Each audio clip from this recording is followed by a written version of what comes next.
आमिर खान की मेहमान नवाजी कर रही इन मोहतरमा का नाम है एमिन एर्दवान। जी, एमिन एर्दवान, टर्की की फर्स्ट लेडी, टर्की के राष्ट्रपति रजब तैयब एर्दवान की पत्नी। अब इस मुलाकात का बहाना क्या था, आप ये जानें, उससे पहले जान लें कि भारत में इस पर हंगामा बरपा हुआ है। हाल के वर्षों में टर्की के भारत विरोधी रवैये को हर कोई जानता है।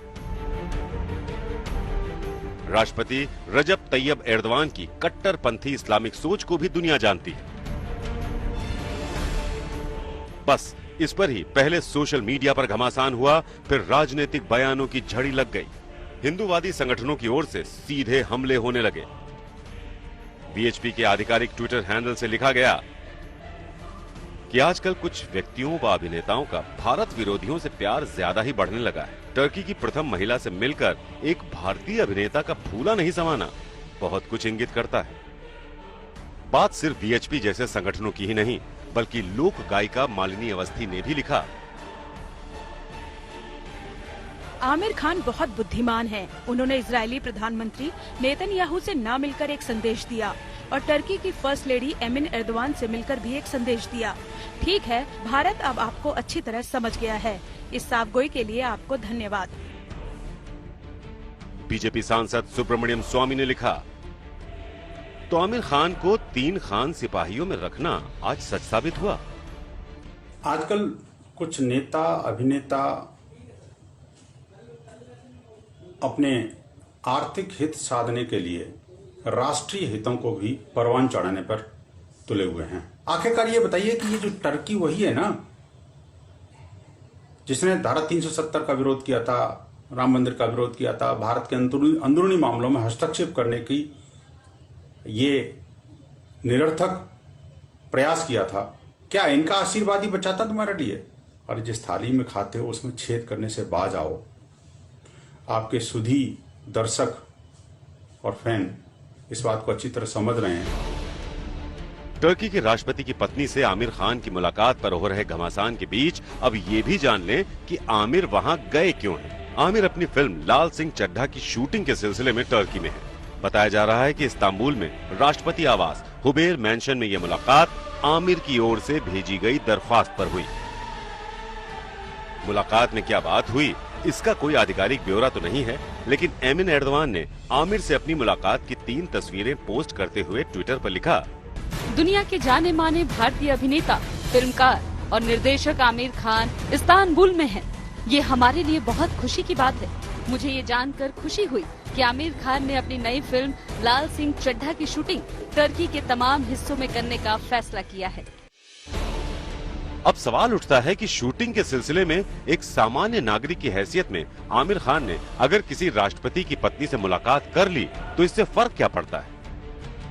लेकिन आमिर खान की एमिन एर्दवान से मुलाकात पर सवाल उठाने वाले पूछ रहे हैं कि क्या आमिर खान को भारत में डर लगता है, टर्की में नहीं। ये सवाल इसलिए हो रहा है क्योंकि 2015 में आमिर खान ने भारत में अपने बच्चों के नाम पर डर पैदा होने का बयान दिया था। उस वक्त भारत में असहिष्णुता की बहस चरम पर थी और आज जब हागिया सोफिया जैसी धरोहर को मस्जिद में तब्दील करने वाले टर्की के राष्ट्रपति की पत्नी से वो मिल रहे हैं तो आमिर खान को उनका वो बयान याद दिलाया जा रहा है।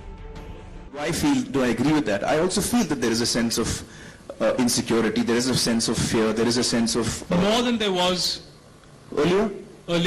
Yeah, I think in the last maybe 6 months, 8 months, there has been a growing sense of despondency, I would say. I mean, when I sit at home and talk to Kiran, you know, Kiran and I have lived all our lives in India. For the first time, Kiran says, should we move out of India? Now, that's a disastrous and very big statement for Kiran to make to me.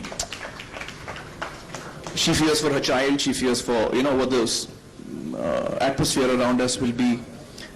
She feels scared to open the newspapers every day. That does indicate that there is a sense of growing disquiet. बात सिर्फ इतनी भर नहीं। 2018 में जब Israel के प्रधानमंत्री Benjamin Netanyahu ने भारत के दौरे में बॉलीवुड की हस्तियों से मुलाकात की थी, तब भी आमिर खान वहां नहीं पहुंचे थे। आमिर खान की गैर मौजूदगी को उनके भीतर के मुसलमान की प्रतिक्रिया बताया गया था। आमिर खान अपनी फिल्म पीके में कथित तौर पर हिंदू विरोधी भावनाओं को दिखाने के लिए भी हिंदूवादियों के निशाने पर आ चुके हैं। पगड़ी तो सिख, निकल गई पगड़ी तो हिंदू, और निकल गई मोच तो मुसलमान। ई फर्क वो रॉन्ग नंबर वाला डुप्लीकेट गार्ड बनाया। असली गार्ड फर्क बनाता तो ठप्पा लगा के भेजता। है कौन ठप्पा आपके गाड़ी पे? अपनी फिल्म के निर्माण के लिए तुर्की जाना और उसके प्रमोशन के लिए वहां के राष्ट्रपति की पत्नी से मिलना, यह महज संयोग नहीं हो सकता।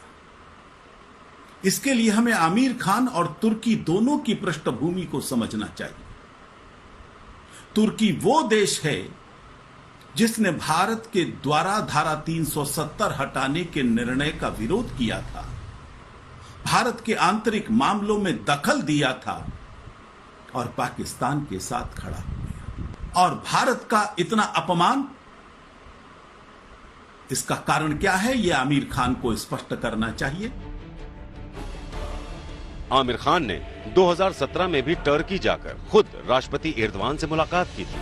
आमिर अपनी फिल्म सीक्रेट सुपरस्टार के प्रमोशन के सिलसिले में टर्की गए थे। सवाल आमिर पर तब भी उठे थे, लेकिन आर्टिकल 370 के खात्मे के बाद से टर्की के राष्ट्रपति के भारत विरोधी अभियानों के बाद इस बार आमिर खान पर बेहद जोरदार हमले हो रहे हैं। अनन्या भट्टाचार्य के साथ आज तक ब्यूरो।